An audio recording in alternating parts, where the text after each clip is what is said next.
అందరికీ నమస్కారం. మీ అందరి ముందుకు ఒక పోలీస్ డైరీ మీకు తెచ్చి చూపించడానికి వచ్చాను. కర్ణాటక బార్డర్లో అపాయింట్ అయ్యి ఇప్పుడు తెలంగాణ రాష్ట్రంలో నలుమూలల పోస్టులు చేస్తూ ఒక నిజాయితీపరుడైన ఒక మంచి డిఎస్పీ గారిని మనం మిర్యాలగూడానికి రావడం నేను చాలా హ్యాపీగా ఫీల్ అవుతున్నాను. సజ్జనార్ సార్, నాగిరెడ్డి సార్, శివధరెడ్డి గారు, సందీప్ షాండిలియా, తర్వాత మహేష్ భగవత్ సార్, ఉమ్మడి ఆంధ్రప్రదేశ్లోనే అద్భుతమైన ఆఫీసర్స్ కింద ఒక అద్భుతమైన ఆఫీసర్గా సాన పట్టిన బంగారం తయారైన మన రాజశేఖర్ రాజు మన డిఎస్పీ గారు, అలాంటి గొప్ప డిఎస్పీ గారు మిర్యాలగూడకు వచ్చారు. వారు చేసిన ప్రతి టాస్క్, దిశ, నయం కేసు, అక్కడ ఆదిలాబాద్లో, కరీంనగర్లో, ఖమ్మంలో, ఇలా చెప్పుకుంటూ పోతే కోకొల్లలు మిర్యాలగూడెం వచ్చారు. ఈ మిర్యాలగూడాన్ని ఏం చేయబోతున్నారు అని తెలుసుకోవడం కోసం వారి దగ్గరకు వచ్చాం. నమస్తే సార్. నమస్తే. చాలా సంతోషం సార్ మిర్యాలగూడెం మీరు రావడం. బాడీ ఫిజిక్ కానీ ఆ స్మైల్ కానీ అంతా అట్లా నిజంగా ఎట్లా సార్ ఎట్లా మెయింటైన్ చేస్తుంది? ఇట్లా దేవుడిచ్చింది కాపాడుకుంటున్నాను. బేసికల్గా నేను స్పోర్ట్స్ మ్యాన్ ఉంటుంది, సో ఇంకా అదే కండిషనింగ్ తోటి ఉండాల్సి వస్తుంది. అమ్మ నాన్న, ఫాదర్ టీచరు, మదరు ఇంటి దగ్గర ఉండేవారు. అంతా ఖమ్మము, పుట్టి పెరిగిందంతా బ్రాటపంతా ఖమ్మము. ఎడ్యుకేషన్ రీత్యా కొంతకాలం హైదరాబాద్లో ఉండాల్సి వచ్చింది. కానీ గ్రేట్ ఏంటంటే ఖమ్మం నుంచి ఇట్లా ఆదిలాబాద్ ఇట్లా ఇట్లా ఇట్లా తిరుగుకుంటూ ఇక్కడికి వచ్చి మళ్ళీ ఆంధ్ర బార్డర్కి వచ్చి అన్ని జిల్లాలు చేసిన. వృత్తిరీత్యా మొట్టమొదటి ఆదిలాబాదు, తర్వాత వరంగల్, దాని తర్వాత కరీంనగర్, దాని తర్వాత నిజామాబాదు, దాని తర్వాత డిఎస్పీ అయిన తర్వాత ఇక్కడికి నల్గొండ రావడం జరిగింది. DSP first posting sir, ACP task force Nizamabad. Task force. ఒక పోలీసు అంటే ఒక్కసారైనా చేయాలని ఆలోచిస్తారు కదా సార్, అలాంటి నాకు తెలియదు. యాక్చువల్గా నాకు అక్కడ పోస్టింగ్ అయిన విషయం కూడా నాకు తెలియదు. బట్ నిజామాబాద్ టాస్క్ ఫోర్స్ చాలా సక్సెస్ ఇచ్చింది నాకు అక్కడ. పర్టికులర్గా నిజామాబాద్ సిపి గారి ఆధ్వర్యంలో, నిజామాబాద్ ఇప్పుడు ఉన్నటువంటి కమిషనర్ గారి ఆధ్వర్యంలో అద్భుతమైన రిజల్ట్ అక్కడ ప్రొడ్యూస్ చేయడం జరిగింది. అక్కడ టాస్క్ ఫోర్స్లో మంచి స్టాఫ్ ఉండేవారు నా దగ్గర. చేసింది షార్ట్ పీరియడ్, ఒక 6 months అయినా కూడా మంచి సాటిస్ఫాక్షన్ దొరికింది అక్కడ జాబ్లో. నా దగ్గర ఉన్న 2 ఇన్స్పెక్టర్సు, ఒక 10 members పీసీసు. స్టాఫ్ చిన్నదే బట్ మంచి పొటెన్షియల్ ఉన్న స్టాఫ్ అక్కడ. ఏరియా కూడా మంచి పొటెన్షియల్ ఏరియా నిజామాబాద్లో. చేసినంత పని ఉంటుంది చేతిలో అక్కడ. అన్ని యాక్టివిటీస్ అక్కడ ఉండేవి కాబట్టి సిపి గారు ఇచ్చినటువంటి లిబర్టీ తోటి, సార్ ఇచ్చినటువంటి ఆ పవర్ తోటి చాలా అంటే చాలా చక్కగా పని చేయగలిగినామని అనిపించింది అక్కడ టాస్క్ ఫోర్స్లో. పై ఆఫీసర్లు నేను చెప్పిన పేర్లు అందరూ మా నల్గొండ ఎస్పీ గారుగా చేసిపోయినారు. శివధరెడ్డి గారు ఒక కానిస్టేబుల్ని, ఒక డిఎస్పీని ఒకే లుక్తో చూస్తారు. ఈయన డిఎస్పీ, ఈయన ఎస్ఐ, ఈయన సిఐ, కానిస్టేబుల్ చూడరు. కింద మెన్నుకి అంత వాల్యూ ఇస్తారు. అది నిజం అంటారా? 100% నిజం అండి. యాంటీ నక్సలైట్ సాంగ్స్ కూడా మాతో రాయించారు. నేను సార్ దగ్గర ఒక 25 years క్రితం చేసినండి. సారు బెల్లంపల్లి అడిషనల్ ఎస్పీగా ఉన్నప్పుడు సార్ దగ్గర పనిచేసిన. అది ఒక అద్భుతమైన పీరియడ్, మంచి ఎక్స్ట్రీమిజం బాగా ఉన్నటువంటి పీరియడ్. అంటే చాలా మనిషికి ఏ కష్టం తెలియకుండా, ఎటువంటి అంటే ఉద్యోగరీత్యా పడేటటువంటి ఏ బాధ కూడా మనం ఫీల్ కాకుండా సార్ దగ్గర పనిచేసుకునే అవకాశం ఉంటుంది. సజ్జనార్ సార్ కూడా అంతే, అందరూ అంతే. వాళ్ళంతా అసలు నిజంగా ఈ పోలీసు ఆనుమత్యాలు అనుకోవచ్చు. ఈ 5 సార్ దగ్గర వరంగల్లో చేసినాను. అంటే అద్భుతమైన పని. అదే మహేష్ భగవత్ సార్ దగ్గర కూడా 3.5 years ఆదిలాబాద్లోనే చేసిన. సందీప్ షాండిలా సార్ దగ్గర ఆదిలాబాద్లో చేసిన. ఈ అందరు అధికారుల దగ్గర కూడా, ఇంకా నేను పనిచేసిన అధికారులు కూడా కొంతమంది ఉన్నారు. అందరి అధికారుల దగ్గర కూడా అదృష్టవశాత్తు చాలా అద్భుతమైనటువంటి కాలం గడిచింది. వాళ్ళ ఇన్స్పిరేషన్ తోటే ఇంకా అదే స్పిరిట్ తోటి ఉద్యోగం చేయాలి అనేటటువంటి ఆలోచన బలంగా మనసులో ఉంది. ఏ పైరవ లేకుండా పోస్టింగ్లు చేసింది మీరే. ఎస్ఐ నుంచి సిఐ నుంచి డిఎస్పీ వరకు. ఓకే, ఇది ఎట్లా సాధ్యపడింది? మీ ఒబిడియంటా లేకపోతే మీ సిన్సియారిటా ఏమనుకోవాలి? అట్లని ఏం లేదు, అందరు సాయం చేశారు. బట్ డిపార్ట్మెంట్లో కొంత కష్టపడి పనిచేయటం వల్ల వచ్చే రికగ్నిషను అన్ని చోట్ల కూడా కొంచెం పనికొస్తుంది. నిజాయితీగా పనిచేసిన ఎవరికైనా ఒక స్టేజ్లో కాకపోతే ఇంకొక స్టేజ్లో, ఒక టైంలో కాకపోతే ఇంకొక టైంలో మనం చేసినటువంటి గుడ్ వర్క్ ఎప్పుడు కూడా వేస్ట్ పోతుంది. ఏదో ఒక టైంలో ఖచ్చితంగా మనని రికగ్నైజ్ చేయడానికి అయితే అది పనికొస్తుంది, డెఫినెట్గా పనికొస్తుంది. మీరు చేసిన అన్ని పోలీస్ స్టేషన్ల అన్నిట్లల్లా వెరీ సాఫ్ట్ ప్లేస్ మిర్యాలగూడ. మీరు ఎస్ఐగా తుపాకీ పట్టుకున్నప్పటి నుండి ఇలా డిఎస్పీ కూర్చోవడం అనేది నిజంగా ఇది పూర్వజన్మ సుకృతం అని నేను అనుకోవచ్చు. ఎందుకంటే మీ గురించి తెలుసుకున్న ప్రతి విషయంలో ఈ స్టేజ్ వరకు రావడానికి పడ్డ మైలురాయిలు దాడుతూ వచ్చారు. మీ దృష్టికి వచ్చిన ఈ 3 నెలల్లో మీరు రావడమే ఎంపీ ఎలక్షన్లు, ఎమ్మెల్సీ ఎలక్షన్లు ఎదుర్కొన్నారు. మిర్యాల టౌన్ మొత్తం ఇక్కడ పరిస్థితి, రాజకీయ నాయకులు ఎవరైంది, ఎట్లా ఉంది ఫ్రీడమ్ అని తెలిసిపోయింది. మీరు తీసుకోబోయే ఫర్దర్ యాక్షన్స్ ఎలా ఉండబోతుంది? అంటే మిర్యాలగూడ వచ్చి ఇప్పటికి ఒక 4 months అవుతుంది. దగ్గర February 16th రావడం జరిగింది నిజామాబాద్ నుంచి. అంటే నా పర్సెప్షన్ ప్రతి ప్లేస్లో కూడా మనం పనిచేసే ప్రతి దగ్గర కూడా ఒక వెరైటీ ఆఫ్ ఛాలెంజెస్ ఉంటాయి. అది ల్యాండ్ ఆర్డర్కి సంబంధించినవి కానివ్వండి, గతంలో ఎక్స్ట్రీమిజంకి సంబంధించినవి, కొన్ని చోట్ల సోషల్ ఈవిల్స్కి సంబంధించినవి. ప్రస్తుతం ఉన్న ఈ మిర్యాలగూడలో అంటే నేను అబ్జర్వ్ చేసింది ఈ 4 monthsలో it's a very challenging area. Miryalaguda is a challenging area. It's not that much soft. అంతా మనం అనుకున్నంత సాఫ్ట్ ఏరియా కాదు అది. We have to make it soft. మనం మన పనితీరు ద్వారా, మనకున్న రిలేషన్స్ ద్వారా, మనకున్న ఎఫిషియన్సీ ద్వారా దీన్ని సాఫ్ట్ చేసుకోవాల్సి ఉంటుంది. It's also a challenging area Miryalaguda కూడా. సో దానికి కావాల్సినటువంటి ప్లాన్ ఆఫ్ యాక్షను ఈ జిల్లా ఉన్నతాధికారుల ద్వారా, ఇక్కడ ఇంత గతంలో పనిచేసినటువంటి సీనియర్స్ ద్వారా, ఇక్కడ ఉన్నటువంటి పొలిటికల్ సిస్టమ్ ద్వారా పూర్తి స్థాయిలో దీని మీద అవగాహన తెచ్చుకొని ఈ ఏరియాకి కావాల్సిన రిక్వైర్మెంట్ ఏంటో, ఈ ఏరియాకి కావాల్సిన పోలీసింగ్ ఏంటో తొందరగా దాన్ని అర్థం చేసుకొని దాని ప్రకారం పనిచేయాల్సి ఉంటుంది. పొలిటికల్ విషయం పోతే ఈసారికి ఇప్పుడు మీ దగ్గర ఉన్న ఎమ్మెల్యే అయితే సాఫ్ట్, ఎందుకంటే ఆయనకు అందరూ బాగుండాలి, అందులో నేను ఉండాలి అనే కాన్సెప్ట్తో ఉన్న ఎమ్మెల్యే. మీకైతే పొలిటికల్ ప్రెషర్స్ అయితే రావు, మీకైతే ఉంటుంది మంచి చేయడం కోసం. రావు కాదు, 100% ఇక్కడ ఏం లేవు. నేను I can say it with proud. And ఎటువంటి పొలిటికల్ ప్రెషర్ కూడా లేదు. గౌరవ ఇక్కడ మిర్యాలగూడ ఎమ్మెల్యే గారు కానివ్వండి, నాగార్జున సాగర్ ఎమ్మెల్యే గారు కానివ్వండి, ఇక్కడ ఉన్న ఏ రాజకీయ పెద్దలు కూడా ఎటువంటి ఫోర్స్ కూడా పెట్టట్లేదు. ఏదైనా రిప్రజెంటేషన్ వచ్చినా చాలా జెంటిల్గా, అది కరెక్ట్ అయితేనే, న్యాయం అయితేనే చూడండి అనే రిప్రజెంటేషన్ ఉంది. అది మాకు పనిచేసుకోవటానికి చాలా బూస్టింగ్గా ఉంటుంది. ఇక్కడ ఉన్నతాధికారులు కానివ్వండి, పొలిటికల్ సిస్టమ్ కానివ్వండి, చాలా బూస్టింగ్ ఇచ్చేటటువంటి విధంగా ఉంది. కాబట్టి మనం ఉన్న శక్తిని అంతా పెట్టి పనిచేసే అవకాశం ఇక్కడ 100% ఉంది. Land mafia, number 2 drugs, number 3 కొంచెం చిన్న రౌడీ సీజర్స్, ఇలాంటిది మిర్యాలగూడలో కొంచెం ఇబ్బంది పెట్టి ఇది మీకు దృష్టికి వచ్చిందంట? ఉందండి. ఎందుకంటే ఇక్కడ రిపోర్ట్ అయ్యే కేసెస్ని బట్టే తెలుస్తుంది. జనరల్గా మిర్యాలగూడలో నేను పర్టికులర్గా మిర్యాలగూడ రూరల్, తర్వాత మన ఇటువైపు హాలియా నిడమ్నూరు వైపు కానివ్వండి, వేములపల్లి మాడుగులపల్లి వైపు కానివ్వండి, మెజారిటీ ఆఫ్ ది కేసెస్ ఇక్కడికి వచ్చేవి అన్నీ కూడా land related cases. Trespass, గోడగోలు కొట్టుకోవటము, ఫెన్సింగ్ తీసేసుకోవటము, మేబీ అది it may be carrying various reasons. Land rates పెరగటం వల్ల కానివ్వండి, తర్వాత ఈ సేల్స్ అమ్మటము, మళ్ళీ దాన్ని వాపస్ తీసుకోవటానికి చాలా రీజన్స్ ఉన్నాయి దానికి. అందుకనే మెజారిటీ కేసెస్ అవే వస్తున్నాయి.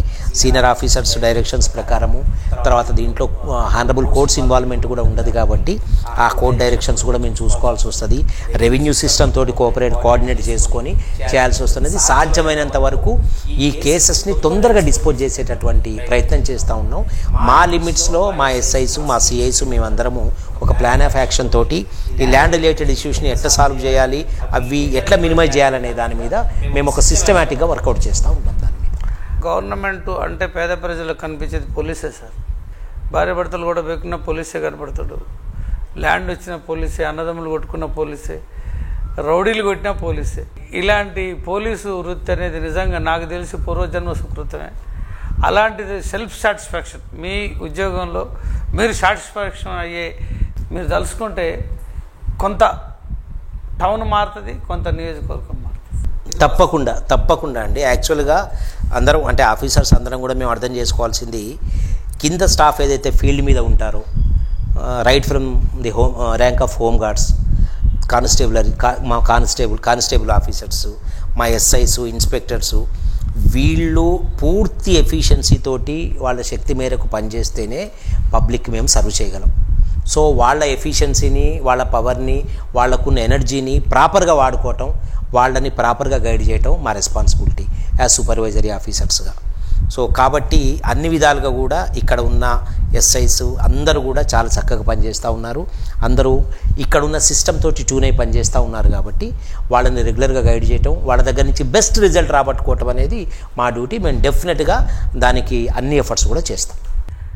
ఇప్పుడు డ్రగ్స్ బాగా ఇబ్బంది అవుతుంది సార్ టౌన్లో. చిన్నపిల్లలు తల్లిదండ్రుల సెల్ ఫోన్లు తీసుకుపోయి అమ్ముకోవడం. మొన్న ఈ మధ్య ఒక తల్లి స్నానం చేస్తుంటే పుస్తల తాడు తీసుకుపోయి అమ్ముకొని డ్రగ్స్ కొనుక్కున్నాడు సార్. అది మీ దృష్టికి రావడానికి పిల్లలుగా తల్లులు భయపడతారు మీకు చెప్పడానికి.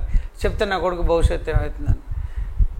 తప్పకుండా అండి. నేను right from day one here ఇక్కడ నేను ఛార్జ్ తీసుకున్న రోజు దగ్గర నుంచి ఈ మాట బాగా వింటున్నా. గౌరవ ఎమ్మెల్యే గారు కూడా, ఇద్దరు ఎమ్మెల్యే గారు కూడా ఈ విషయం గురించి గట్టిగా చెప్పడం జరిగింది. ఉన్నతాధికారులు కూడా ఈ విషయంలో చాలా అంటే చాలా స్ట్రింజెంట్ యాక్షన్ తీసుకోవడానికి ఇన్స్ట్రక్షన్స్ ఇచ్చారు.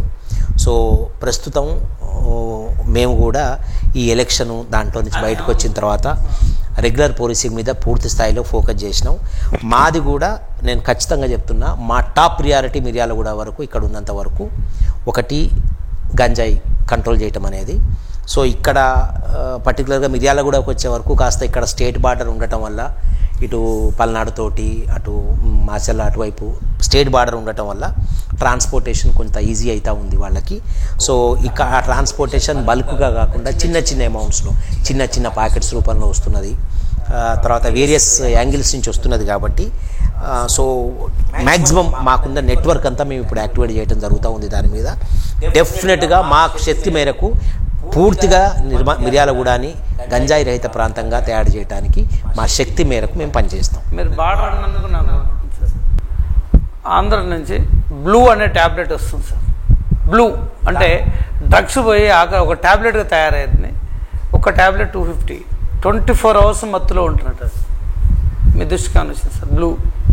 నేను దాని మీద కూడా దృష్టి సారిస్తాను తప్పకుండా. సరే, ఒక్క విషయం సార్, ఇప్పుడు తల్లిదండ్రులు మీకు కంప్లైంట్ చేయడానికి భయపడుతున్నారు. వారికి ఎలాంటి ధైర్యం చెప్పగలరు? ఒకటి, ఫస్ట్ నేను తల్లిదండ్రులకి కంప్లైంట్ ఇవ్వటం వల్ల వచ్చే నష్టం కంటే ఇవ్వకపోవటం వల్ల వచ్చేటటువంటి నష్టం గురించి చెప్పదలుచుకున్నా. పూర్తి స్థాయిలో పిల్లలు పొల్యూట్ అయిపోయిన తర్వాత వాళ్ళు ఒక సైకిక్ డిజార్డర్కి వెళ్ళే వరకు వాళ్ళని అట్లే ఉంచి ఆ డ్రగ్స్లో పూర్తిగా వాళ్ళు అడిక్ట్ అయిపోయిన తర్వాత వాళ్ళ హెల్త్, వాళ్ళ మెంటల్ కండిషన్స్ అని నాశనం అయ్యే వరకు తల్లిదండ్రులు వెయిట్ చేయటం అనేది ఏమాత్రం కూడా కరెక్ట్ కాదు.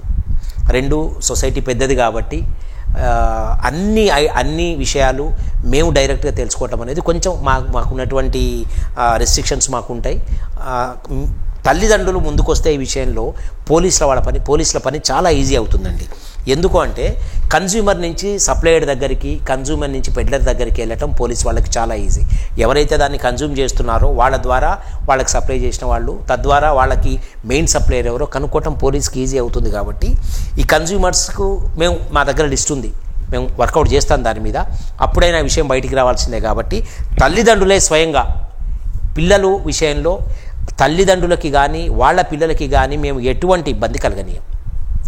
ఒకటి, బేసికల్గా వాళ్ళకి కౌన్సిలింగ్ చేసి వాళ్ళు ఇంకొకసారి దాని జోలికి పోకుండా చూసే అవకాశం ఉంటుంది. వాళ్ళ ద్వారా సొసైటీకి ఒక మంచి పని జరిగే అవకాశం ఉంటుంది. ఈ రెండు కూడా తల్లిదండ్రులు దయచేసి దాన్ని సద్వినియోగం చేసుకొని సమాచారం ఎర్లీ డేట్స్లోనే వాళ్ళ కొడుకు బిహేవియర్లో వచ్చే చేంజెస్ని బట్టి వాళ్ళకి ఏమాత్రం అనుమానం వచ్చినా ఇటు తల్లిదండ్రులు, నేను నిన్న కూడా చెప్పిన, దాంతోపాటు స్కూల్ యాజమాన్యం కూడా వాళ్ళు ఏదో నా స్కూల్లో చదివే పిల్లోడు ఇట్లా గాంజా తాగుతున్నాడు, డ్రగ్స్కి అలవాటు పడ్డాడు అంటే నా స్కూలు పరుగు పోతుంది, దానికి ఏదో ఇమేజ్ దెబ్బతింటుందనే ఆలోచన కరెక్ట్ కాదు. అది ఎందుకంటే మీరు 8 hours 10 hours పిల్లలు మీతో ఉంటారు, మెజారిటీ టైం పిల్లలు బయట ఉంటారు. కాబట్టి I don't hold school management responsible for all these activities, but it is their basic responsibility to inform the police and parents as well. ఇలాంటివి జరిగినప్పుడు ఖచ్చితంగా పోలీస్కి, పేరెంట్స్కి వాళ్ళు కూడా ఇన్ఫర్మేషన్ ఇస్తే మేము తొందరగా దాంట్లో యాక్షన్ తీసుకునే అవకాశం ఉంటుంది. పిల్లలకి అటు హెల్త్ పరంగా కానీ సైకలాజికల్గా కానీ వాళ్ళు ఎక్కువ డిస్టర్బ్ కాకుండా మేము చూసుకునే అవకాశం మాకు కూడా ఉంటుంది. And we're ready for that. నేను 100% చెప్తున్నా, సిస్టమ్ అంతా కూడా మేము ఖచ్చితంగా దానికి పనిచేయడానికి రెడీగా ఉన్నాం. జిల్లా ఎస్పీ గారు కూడా మాకు ఈ విషయంలో ఖచ్చితమైనటువంటి ఇన్స్ట్రక్షన్స్ ఇచ్చారు. అంటే వాళ్ళు ఒక ఫోన్ చేయొచ్చా డైరెక్ట్గా మీ దగ్గర? ఏ విధంగా అయినా పర్వాలేదు, ఐ నీడ్ కమ్యూనికేషన్. నాకు కమ్యూనికేషన్ కావాలా. అది డైల్ 100 ద్వారా మీరు ఇచ్చినా పర్వాలేదు, డైరెక్ట్గా మా SHOకి ఇచ్చినా పర్వాలేదు. ఇంకా వాళ్ళు ఏమన్నా ఇన్సెక్యూరిటీ ఫీల్ అయితే నా నెంబర్కి పర్సనల్గా కాల్ చేసినా పర్వాలేదు. Most welcome. తప్పకుండా దాని గోప్యం గురించి వాళ్ళకి ఏం చేయాలి? 100% చేస్తాం. It's my duty, it's my responsibility. మాకు ఇన్ఫర్మేషన్ ఇచ్చి మా సహాయం అడిగిన వాళ్ళని ఎట్టి పరిస్థితిలో వాళ్ళని మేము ఎక్స్పోజ్ కానియము, వాళ్ళని మేము ఇబ్బంది పెట్టాం. వాళ్ళ ఆలోచనతోటి, వాళ్ళ డైరెక్షన్, వాళ్ళ అడ్వైజ్ మీదే వాళ్ళ పిల్లల విషయంలో ఏ విధంగా చేయాలో మా ఆలోచనలు కూడా దానికి జోడించి వీ విల్ వర్కౌట్. అట్లా ఒక 4 కుటుంబాలుగా మారితే, ఎందుకంటే నేను ఐడెంటిఫై చేసిన 4 ఫ్యామిలీస్ని మీ దగ్గరికి నేను పంపించబోతున్నా. చాలా ఇబ్బందులు పడుతారు సార్, వాళ్ళు ఏడుస్తారు, తల్లిదండ్రులు సూసైడ్ చేసుకునే పరిస్థితికి వచ్చింది సార్ డ్రగ్స్ వల్ల. ఎస్ సార్, వెళ్ళకూడదు. అది ఖచ్చితంగా ఆ అవకాశం మీరు మాకు ఇవ్వగలిగినట్టయితే చాలా సంతోషం. Will also be very thankful to you. డెఫినెట్గా మనం అందరం కలిసి కొన్ని కుటుంబాలకి, సొసైటీకి మేలు చేసిన వాళ్ళం అవుతాం. Most welcome. ఇప్పటి నుంచి అది స్టార్ట్ చేయడానికి కూడా మేము రెడీగా ఉన్నాం. ఇది మిర్యాలగూడ టౌన్ ఒకటే బజారు, ట్రాఫిక్ ప్రాబ్లం. ఒక ఎమ్మెల్యే గారు, మీరు, నేషనల్ అథారిటీస్ వీళ్ళంతా కలిసి ఒక ప్లాన్ ఆఫ్ యాక్షన్ చేసి అది ఎలా ఏం చేద్దామని, ఎట్లా ఇప్పుడు వేములపల్లి నుంచి గూడూరు వరకు ఇదే ప్రాబ్లం ఉంది సార్. దాదాపు డైలీ ఏదో చిన్న యాక్సిడెంట్ అని అవుతుంది. దీని మీద ఒకటండి, ఇక్కడ నేను అంటే నా ఎక్స్పీరియన్స్ 3.5 months బట్టి టౌన్లో ఒకటి ట్రాఫిక్ కంజెషన్ పర్టికులర్గా ఇప్పుడు మనకి ఫ్లైఓవర్ దగ్గర నుంచి రాజీవ్ చౌక్ వరకు, రాజీవ్ చౌక్ నుంచి అటు చింతపల్లి క్రాసు, ఇటు ఏట్లకోట్ల తండ, ఈ టీ షేప్లో ఉన్నటువంటి దాంట్లో ఉన్నాయి. సో దీనికి బేసికల్గా ఏంటంటే కాస్త ఇక్కడ డ్రైనేజ్ వర్క్ లాస్ట్ 3-4 months నుంచి రెగ్యులర్గా నడుస్తూ ఉంది కాబట్టి అయింది. సార్ కూడా, గౌరవ ఎమ్మెల్యే గారు కూడా దాన్ని తొందరగా కంప్లీట్ చేయమని చెప్పారు. 2, ఎక్కడెక్కడైతే డ్రైనేజ్ కంప్లీట్ అయిందో మ్యాక్సిమం అక్కడ మేము షోల్డర్ లైన్స్ ఏవైతే ఉన్నాయో అది దాటి పార్కింగ్ అనేది లేకుండా చూస్తున్నాం. అట్లే పెద్ద షాప్స్ ఏవైతే ఉన్నాయో ఎస్టాబ్లిష్మెంట్స్, వాళ్ళని కూడా రిక్వెస్ట్ చేసినాం, వాళ్ళు షాప్ ముందు ఒకళ్ళని పెట్టుకొని వాళ్ళ షాప్స్ ముందు పార్కింగ్ అది జాగ్రత్తగా అయ్యేటట్టు చూసుకోవాలి. చిరు వ్యాపారులు చాలామంది ఉన్నారు ఇక్కడ. వాళ్ళు ఎవరిని కూడా వాళ్ళ ఉపాధి ఏం డిస్టర్బ్ చేసే అది ఎవరికి లేదు. వాళ్ళందరూ ఎంత వెనక్కి పెట్టుకుంటే వాళ్ళ దగ్గరికి షాపింగ్కి వచ్చిన వాళ్ళు పార్కింగ్ చేసుకోవడానికి వాళ్ళకంత ప్లేస్ మిగులుతుంది. దాని మీద మేము రెగ్యులర్ వర్కౌట్ చేసినాము. ప్రస్తుతం అంతవరకు ఒక స్ట్రీమ్ లైన్కి వచ్చింది. Second chapter of this traffic is highway, Addanki highway, beginning with Madugulapalli toll plaza to Guduru, Vadapalli వరకు ఆల్మోస్ట్. సో ఇక్కడ హెవీ వెహికల్ మూవ్మెంట్ విపరీతంగా ఉందండి, మీ అందరికీ తెలుసు. దాంతోపాటు వెహికల్ స్పీడ్ కూడా చాలా ఉంది. సో దీంట్లో ఉన్నటువంటి జంక్షన్స్ ఏదైతే ఉన్నాయో ఆ జంక్షన్స్ని ఎమ్మెల్యే గారే ఇనిషియేటివ్ తీసుకొని పర్సనల్గా సార్ కూడా వచ్చి చూశారు, ఎలాంగ్ విత్ హైవే అథారిటీస్. దాంట్లో ఒక ప్లాన్ ఆఫ్ యాక్షన్ మేము తీసుకోవడం జరిగింది. దానికి సంబంధించి ముందుగా జంక్షన్ డెవలప్మెంట్, అక్కడ స్పీడ్ కంట్రోల్ చేయడానికి, జంక్షన్స్కి టీ జంక్షన్స్ నుంచి అంటే విలేజ్ నుంచి మిర్యాలగూడ టౌన్లో నుంచి వెళ్ళి హైవేకి కలిసే రోడ్లు దే ఆర్ వెరీ డేంజరస్. ఏంటంటే అవి డైరెక్ట్గా వీళ్ళు హైవే ఎక్కుతున్నారు కాబట్టి ప్రాబ్లము. అక్కడ స్పీడ్ బ్రేకర్స్కి, ఆ స్పీడ్ బ్రేకర్స్ దగ్గర ఇండికేటర్స్కి, ఈ జంక్షన్స్ దగ్గర లైట్ డెవలప్ చేయడానికి, జంక్షన్ దగ్గర 2 డైరెక్షన్స్లో వచ్చే వాళ్ళకి ఇండికేషన్స్ ఇవ్వడానికి బ్లింకర్ లైట్స్కి, వీటన్నిటికీ కూడా ఆ క్యాట్ ఐస్ పెట్టడానికి, అవన్నిటి కూడా తర్వాత రంబుల్ స్టిక్స్ అక్కడ చేయడానికి అన్నీ కూడా హెవీ అథారిటీస్ తోటి ఒక ప్లాన్ ఆఫ్ యాక్షన్ తయారు చేయడం జరిగింది. ఒక 2-3 డేస్లో కన్సర్న్ వాళ్ళకి లెటర్ రాసి ఆ ఇన్ఫ్రాస్ట్రక్చర్ అంతా ఒకసారి గౌరవ ఎస్పీ గారికి అంతా అవి ఒక నోటు తయారు చేసి మేడం గారికి ఇచ్చిన తర్వాత అక్కడి నుంచి దానికి కావాల్సినటువంటి అరేంజ్మెంట్స్ అన్నీ షార్ట్ పీరియడ్లోనే చేస్తాం. ఈలోపు మాన్యువల్గా మా వైపు నుంచి కావాల్సినవి డ్రంక్ అండ్ డ్రైవ్ ఒకటి, అది కాకుండా most important is parking along the highway. ఇది చాలా డేంజరస్ పార్కింగ్ జరుగుతూ ఉంది. ఎవరికి ఎక్కడ అవసరం అనుకుంటే హైవే మీద వచ్చే వెహికల్స్ అక్కడ పెట్టి పడుకుంటున్నారు వాళ్ళు. సో మాకు దీంట్లో ప్రాబ్లం ఏమవుతుందంటే, since it's a highway leading to Chennai, heavy containers particularly Krishnapatnam పోర్ట్కి వెళ్ళేవి, కాకినాడ పోర్ట్కి వెళ్ళేవి, దీంతో వాళ్ళు ఎంత రొటేషన్ మీద అంటే ఫ్లోటింగ్ ట్రాఫిక్ ఇదంతా, ఒకరోజు వచ్చిన వాళ్ళు వారం రోజుల దాకా రారు. సో అందరికీ రెగ్యులర్గా ప్రతిరోజు చెప్పాల్సి వస్తూ ఉన్నది. సో దానికి గాను కొన్ని సైన్ బోర్డ్స్ తయారు చేసి జిల్లా ఎస్పీ గారు చాలా పర్టికులర్గా ఉన్నారు ఈ విషయంలో. ఏ జ్యూరిస్డిక్షన్లో కూడా హైవే మీద వెహికల్ ఆగటం, దాని ద్వారా యాక్సిడెంట్ జరగటం అనేది కావద్దని మేడం గారి స్ట్రిక్ట్ ఇన్స్ట్రక్షను. కాబట్టి దానికి ఒక ప్లాన్ ఆఫ్ యాక్షన్ తయారు చేసుకొని ఒక కంటిన్యూస్గా కొన్ని indicators, no parking zone indicators తీసుకొని హైవే అథారిటీస్ తోటి కోఆర్డినేట్ చేసుకొని చేయాలని ఒక ఆలోచనలో ఉన్నాం. డెఫినెట్గా it may take some time, కొంత టైం తీసుకునే అవకాశం ఉంది, ఎందుకంటే ఆ ఇన్ఫ్రాస్ట్రక్చర్ డెవలప్మెంట్ అన్నీ మన చేతిలో ఉండవు. బట్ పార్కింగ్ విషయంలో, ఓవర్ స్పీడింగ్ విషయంలో మాత్రం మేము ఖచ్చితంగా యాక్షన్ తీసుకుంటాం. అది ఒకటి మీరు ఆలోచించండి. అది అంటే మన మిర్యాలగూడ రోడ్డు మీద వరకు 2 మేజర్ యాక్సిడెంట్స్ మీ అందరికీ తెలుసు. నందిపాడి క్రాస్ రోడ్ ఒకటి, వాడపల్లి దగ్గర అయింది ఒకటి, తర్వాత నిడమనూరు దగ్గర అయింది ఒకటి. అంటే నేను వచ్చిన తర్వాత జనరల్గా అవి పెండింగ్ ఉన్నాయి కేసెస్ 2023లో జరిగినవి. 5 members 6 members డెత్ అయింది. అండ్ మెజారిటీ కేసెస్ ఇక్కడ most unfortunately majority accidents are taking place due to self skid. It's very worrying thing. నేను చూపా, మా దగ్గర స్టాటిస్టిక్స్ ఉన్నాయి. మెజారిటీ కేసెస్లో వీళ్ళు ఓవర్ స్పీడ్లో వస్తూ కలవట్టు మన డివైడర్ గుద్దుకోవటము, దాని తర్వాత స్కిడ్ అయి పట్టడం జరుగుతూ ఉన్నాయి. సో దీంట్లో మాన్యువల్ డిఫెక్ట్స్ కూడా ఉన్నాయి, అవి కూడా సరిదిద్దుకోవాల్సిన అవసరం ఉంది. తర్వాత ఈ రాంగ్ సైడ్ ట్రావెలింగ్ అనేది కూడా దీనివల్ల కూడా జరుగుతూ ఉన్నాయి. కొంత యూటర్న్స్లో ఉన్నటువంటి కొన్ని ఇష్యూస్, ఆ ఇష్యూస్ కూడా మొన్న అటెండ్ కావడానికి సారు నేషనల్ హైవే వాడితో మాట్లాడినారు. ఎక్కడెక్కడైతే కొత్త యూటర్న్స్ అవసరమో, ఎక్కడ యూటర్న్స్ని క్లోజ్ చేయాలా, ఎక్కడ మినిమైజ్ చేయాలా, ఎక్కడ మ్యాక్సిమైజ్ చేయాలనే దాని మీద దెర్ ఈస్ సమ్ డిస్కషన్. దాని ప్రకారం వెళ్తాము. సో అక్కడ ఈ బైక్ వాళ్ళు కొంచెం రాంగ్ డైరెక్షన్లో రావడం వల్ల కూడా కొన్ని యాక్సిడెంట్స్ జరుగుతూ ఉన్నాయి. So since it's a big highway, lot of traffic is there towards Chennai and Vijayawada వెళ్ళేవి, గుంటూరు వెళ్ళేవి, తిరుపతి వెళ్ళేవి, హైదరాబాద్ నుంచి ఒక గేట్వే లాగా అయిపోయింది ఇది towards Andhra. So it will take some time, but డెఫినెట్గా మేము మ్యాక్సిమం వర్కౌట్ చేసే ప్రయత్నం చేస్తాం. దాంట్లో సిండికేట్ ప్యాకెట్ కొన్ని ఫ్యామిలీస్ దానివల్ల కూడా రోడ్డున పడే పరిస్థితికి వచ్చారు. వీ డోంట్ టాలరేట్ అండి. ఒకటి I'm telling you openly, gaming, PDS rice, gutka, ఇవి we don't tolerate. Zero tolerance towards them. ఎక్కడ వీఆర్ ఓపెన్ టు ఆల్, ఎక్కడ ఎటువంటి ఇన్ఫర్మేషన్ ఉన్నా ఖచ్చితంగా వర్కౌట్ చేస్తాం. ఫర్ ద లాస్ట్ 3.5-4 months మేమున్న సిచ్యువేషన్ మీ అందరికీ తెలుసు. ఎలక్షన్ తర్వాత ఎలక్షన్, కౌంటింగ్ బందోబస్తు, every police officer is engaged in those activities. Now we are free to work.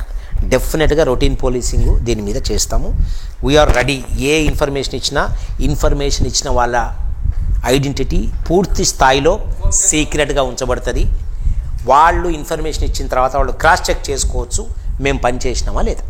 మీరు నాకు ఒక ఇన్ఫర్మేషన్ ఇస్తారు, అది అయిందా లేదా మీకు తెలిసిపోతుంది కదా డెఫినెట్గా.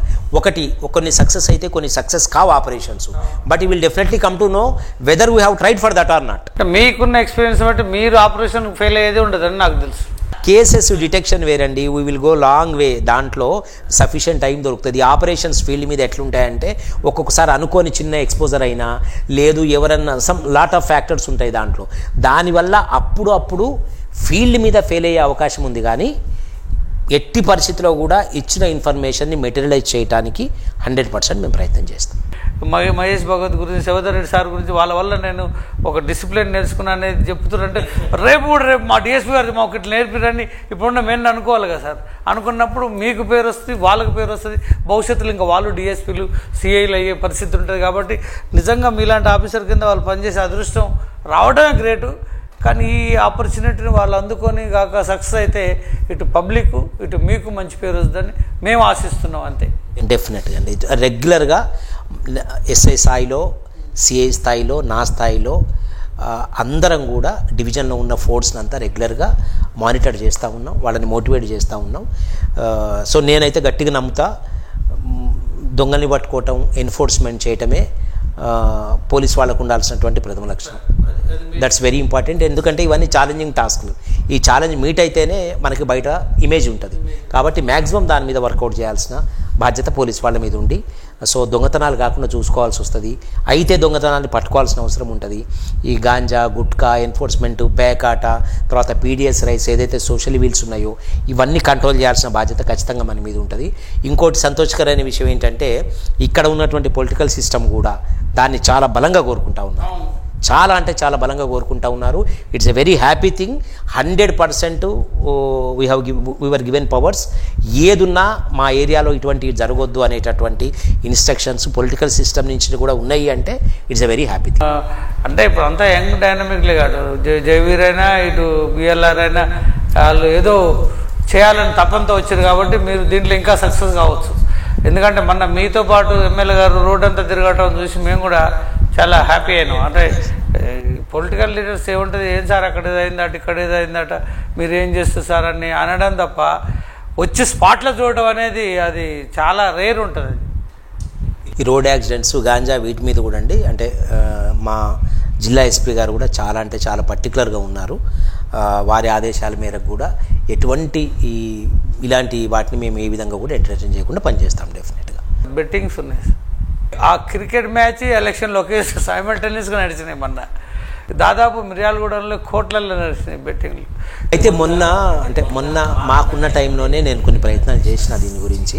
గతంలో ఎవరెవరైతే దొరికారో, గతంలో కేసులు ఉన్నాయో వాళ్ళని ఒకసారి మళ్ళీ రీవెరిఫై చేద్దామని, దాంట్లో కొంతమంది హైదరాబాద్లో ఉన్నట్టు అక్కడ. సో ఈ సందర్భంగా నేను చెప్పాలనుకున్నది, నిజామాబాద్లో నేను పనిచేసిన షార్ట్ పీరియడ్ అయినా కూడా నిజామాబాద్లో క్రికెట్ బెట్టింగ్, ఆన్లైన్ బెట్టింగ్ భారీ ఎత్తున ఉండే. టోటల్గా దాన్ని అక్కడ మ్యాక్సిమం ఉన్నంతకాలం గౌరవ సిపి గారి సపోర్ట్ తోటి చాలా వరకు మేము దాన్ని కంట్రోల్ చేయడం జరిగింది అక్కడ. సో ఇక్కడ వచ్చే వరకు కొంచెం క్లైమేట్ ఏమైందంటే పూర్తిగా ఎలక్షన్ మూడ్లో ఉన్నాము అప్పుడు. సో అది టాస్క్ ఫోర్స్ కాబట్టి పూర్తి ఫోకస్ దాని మీదే ఉండేది. ఇక్కడ కొంచెం లా అండ్ ఆర్డర్ కాబట్టి కొంచెం అన్ని విషయాలు చూసుకోవాల్సి వచ్చింది. అంటే నాట్ ఓన్లీ మై సెల్ఫ్, అంతా మా మిషనరీ అంతా కూడా దాని మీదే ఎంగేజ్ అయి ఉండటం వల్ల కొంత గ్యాప్ వచ్చింది. ఈసారి ఈ సీజన్లో ఎట్టి పరిస్థితుల్లో అది రాని. ఇళ్ళలో కూర్చొని ఆన్లైన్ పేకాటకు వచ్చింది. ఇప్పుడు ఆన్లైన్ బెట్టింగ్ ఒకటింది. టాపిక్ విషయంలో అయితేంది, ఇప్పుడున్న గంజాయి విషయంలో అయితేంది, మీరు మా ప్రేక్షకులకు డైరెక్ట్గా ఏం చెప్పదలుచుకోరు ఒకసారి చెప్పండి. జనరల్గా ఇక్కడ నేను అబ్జర్వ్ చేసిన ప్రాబ్లం ఏంటంటే, ఇక్కడున్న హాస్పిటల్స్ సంఖ్య బాగా ఉంది. తర్వాత మార్కెట్, రైస్ మిల్లులు, దీనివల్ల రెగ్యులర్గా ఇక్కడికి పని గురించి వచ్చేటటువంటి పబ్లిక్ ఎక్కువగా ఉన్నారు. సో మెజారిటీ వాళ్ళు ఆటోలు వాడుతూ ఉన్నారు. సో నేను what I heard is there are around 2000 autos in Miryalaguda.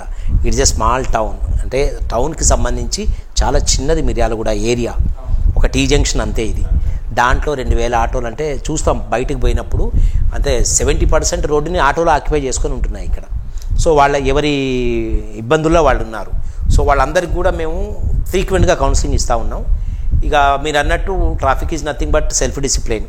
Parking ఎక్కడ చేయాలి, రోడ్డు మీద నా ఒక్కడి గురించి నడి రోడ్డు మీద బండి ఆపి ఛాయ్ తాగటానికి పోతే అది ఎంతవరకు కరెక్ట్ అనే ఆత్మవిమర్శ ఈ బండి యజమానులకు కూడా ఉండాలి. అది లేనప్పుడు మనం ఎన్ఫోర్స్ చేయాల్సి వస్తుంది. అది ట్రాఫిక్కి సంబంధించి నేను మిర్యాలగూడ పబ్లిక్కి నేను చేసే మెయిన్ రిక్వెస్ట్ ఏంటంటే, మార్కెట్కి కొనటానికి వచ్చినప్పుడు ఏదన్నా కూరగాయలు కానివ్వండి, ఫ్రూట్స్ కానివ్వండి, లేదు హాస్పిటల్ పని మీద వచ్చినప్పుడు కొంచెం బైకు ఆర్ మీ 4-వీలరు పార్క్ చేసుకునేటప్పుడు మ్యాక్సిమం అక్కడున్న పార్కింగ్ ప్లేస్ని వాడుకొని చేసుకోండి. నా అవసరం 2 నిమిషాల్లో వచ్చేస్తాను నడి రోడ్డు మీద బండి పెట్టిపోవటం అనేది సంస్కారం కాదు. ఒక 2-3 వెహికల్స్ ఉంటే కాస్త కష్టపడితే మన వెహికల్ కూడా వాటి మధ్యలో పెట్టేయచ్చు. దానికి ఇష్టపడరు, తొందరగా వెళ్ళాలని ఆ వెహికల్స్ బయట సపరేట్గా పార్క్ చేసుకునే ప్రయత్నం చేస్తూ ఉన్నారు. అందుకనే రోడ్డు మీదకి వస్తున్నాయి. ఈ రోడ్డు మీదకి వచ్చినప్పుడు ఎవరో దానికి తగులుతారు, కింద పడతారు, that leads to an accident. So కాస్త పార్కింగ్ విషయంలో అది. 2 తల్లిదండ్రులకి చిన్నపిల్లలకి ఎట్టి పరిస్థితుల్లో కూడా మైనర్స్కి వెహికల్ డ్రైవింగ్కి ఇవ్వద్దు. మైనర్స్కి వెహికల్ డ్రైవింగ్ ఇస్తే ఇక్కడ హైవే ఉంది, పిల్లలు స్పీడ్ ఎక్కువగా వెళ్తారు, హైవే ఎక్కుతారు, వాళ్ళకి డ్యామేజ్ జరిగే అవకాశం ఉంది. సో ఈ this is with regard to traffic. 2 మెయిన్గా లాంగ్ జర్నీ చేసే వాళ్ళకి మిర్యాలగూడ నుంచి కాస్త డే టైంలోనే మన జర్నీ క్లోజ్ చేసుకోవటం, జర్నీ టైంలో వీలున్నంత వరకు మధ్యం జోలికి పోకుండా ఉండటం, అర్ధరాత్రిలోపు పగలు తెల్లవారుజామున బండ్లు నడపటం, లైటింగ్ ఎక్కువగా లేని ప్రాంతాల్లో జాగ్రత్తగా ఉండటం, ఈ విషయంలో కూడా జాగ్రత్తగా ఉండాలి. And coming to this ganja issue, my appeal to every one, దాంట్లో ఇన్ఫర్మేషన్ ఈజ్ లైఫ్ లైన్. దీంట్లో మాకు గాంజా కంట్రోల్ చేయాలి అంటే దాని ట్రాన్స్పోర్టేషన్ అరికట్టాలి. ట్రాన్స్పోర్టేషన్ కన్జ్యూమర్ దగ్గరికి గాంజా రాకుండా చూసుకోవాలా. దీనికి సంబంధించి నెట్వర్క్ చాలా ఇంపార్టెంటు. హైవే బాగా ఉండటం పట్ల ఎక్కడికంటే మల్టిపుల్ ఏరియాస్ నుంచి ఇక్కడికి వస్తున్నది కాబట్టి కొంచెం ఆ ఇన్ఫర్మేషన్ అది ఉంది. మేము వర్కౌట్ చేస్తున్నాం దాని మీద. సో కన్జ్యూమర్స్ ఎవరైతే ఉన్నారో, అంటే గాంజా తాగేవాళ్ళు, వాళ్ళ పేరెంట్స్ మాకు ఎంతవరకు ఇన్ఫర్మేషన్ ఇస్తే మాకు అంత ఈజీగా పని అడిగినట్టున్నారు మీరు with regard to this rowdyism. అడిగారు కదా. సో దానికి నేను చెప్పేది ఒక్కటే, ఓపెన్గా చెప్తా ఉన్నా, ఎవరి పని వాళ్ళు చేసుకోండి.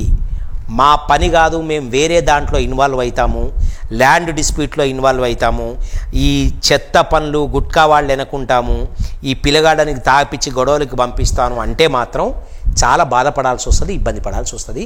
అది మేము ఎట్టి పరిస్థితిలో కూడా ఎలో చేయం. వాళ్ళు ఎవరైనా కానివ్వండి, ఎవరి పని వాళ్ళు చేసుకోవటం అనేది కరెక్ట్. రౌడీ షీట్స్ ఎవరి మీద ఎక్కడా ఒట్టిగా ఓపెన్ చేయలేదు. రౌడీ షీట్ ఓపెన్ చేశారంటే వాళ్ళకున్న నేర చరిత్రను బట్టే ఓపెన్ చేసినారు. దాని అర్థం ఏంటంటే మీ మీద వాచ్ అవసరము, నీ మూమెంట్ పోలీస్ వాళ్ళు గమనించాలి, నీ ప్రవర్తన బాగాలేదు అనే మేము రౌడీ షీట్ ఓపెన్ చేసినాం. ఖచ్చితంగా వాళ్ళు పిలిచినప్పుడు రావాలి, అటెండెన్స్ ఇవ్వాలి, పోలీస్ వాళ్ళ డైరెక్షన్స్ ప్రకారం ఉండాలి, మంచిగా జీవితం గడపాలి. 10 సంవత్సరాలు పోలీస్ రికార్డులోకి రాకుండా ఉంటే అప్పుడు ఉన్నతాధికారుల ఆదేశాల మేరకు వాళ్ళ రౌడీ షీట్లు ఏం చేయాలో చూస్తారు. ఇదొక చిన్నదే కదా, నేను దీంట్లోకి వెళ్తే ఎవరికి తెలుస్తుంది అనే ఆలోచనతోటి మధ్యలో ఏ చిన్న పనికిమాలిన ఇష్యూకి వీళ్ళు వెళ్ళినా మళ్ళీ కేసు, మళ్ళీ 10 సంవత్సరాలు ఆగాల్సి వస్తుంది. ఉద్యోగాలు రావు. రెండోది ఇంకోటి కూడా గమనించండి, వీళ్ళు వాళ్ళ పిల్లలు కూడా సొసైటీలో కాస్త ఇబ్బందికరంగా ఫీల్ కావాల్సి వస్తుంది. తల్లిదండ్రుల మీద రౌడీ షూట్ ఉందనేది పిల్లలకు కూడా కాస్త ఇబ్బందికరంగా ఉంటుంది, చదువుకునే పిల్లలకు కూడా. అది కూడా మీరు ఆలోచించుకోవాలా. ఈ పేరుతోటి మీకు వచ్చేది ఏం లేదు. దయచేసి శాంతి భద్రతలకి భంగం కలిగించే పని రౌడీ షీటర్లు ఎవరన్నా చేస్తే మాత్రం వాళ్ళకి తీవ్రమైనటువంటి పరిణామాలు ఎదుర్కోవాల్సి వస్తుంది. That's one. ఇంకా పిల్లలు ఎవరైతే ఉన్నారో తెలిసి తెలియక సిగరెట్ తాగుదామని, మత్తు అది, తర్వాత డ్రగ్ అని, రోడ్డు మీద కొట్టుకుంటామని ఇలాంటివి ఏమైనా చేస్తే మాత్రం వాళ్ళ మీద క్రిమినల్ కేసులు అయితే జీవితంలో ఉద్యోగాలు రావు, పాస్పోర్ట్స్ కూడా రావు బయటికి వెళ్ళటానికి. ఒక్క కేసు ఉంటే ఎవరికి పాస్పోర్ట్ కూడా రాదు, బతకటం కష్టమవుతుంది. కాబట్టి జాగ్రత్తగా. ఈ మధ్యకాలంలో ఇంకోటండి, I wanted to make an appeal to everyone. ఈ మధ్యకాలంలో చిన్న ప్రైవేట్ సంస్థల్లో ఉద్యోగం వచ్చినా వాళ్ళు వెరిఫికేషన్ అడుగుతూ ఉన్నారు, యాంటిసిడెంట్ సర్టిఫికేట్ అడుగుతూ ఉన్నారు, ఇతని మీద ఏమైనా క్రిమినల్ కేసెస్ ఉన్నాయా లేదా అని. ఒక్కసారి ఒక కేసు రిజిస్టర్ అయితే ఖచ్చితంగా పోలీస్ వాళ్ళు ఆ కేసు నీ మీద ఉందనే సర్టిఫికేట్ ఇస్తారు. దాని ద్వారా చేతి దాకా వచ్చిన ఉద్యోగం పోతుంది. ఆ విషయంలో కూడా పిల్లలు జాగ్రత్తగా ఉండాలి. Thank you very much sir. మీరు ఇంత సమయాన్ని ఇచ్చి థ్యాంక్ యూ అండి. స్ట్రేట్ ఫార్వర్డ్గా పబ్లిక్ కోసం మాకు హెల్ప్ చేసినందుకు నమస్తే సార్. Thank you.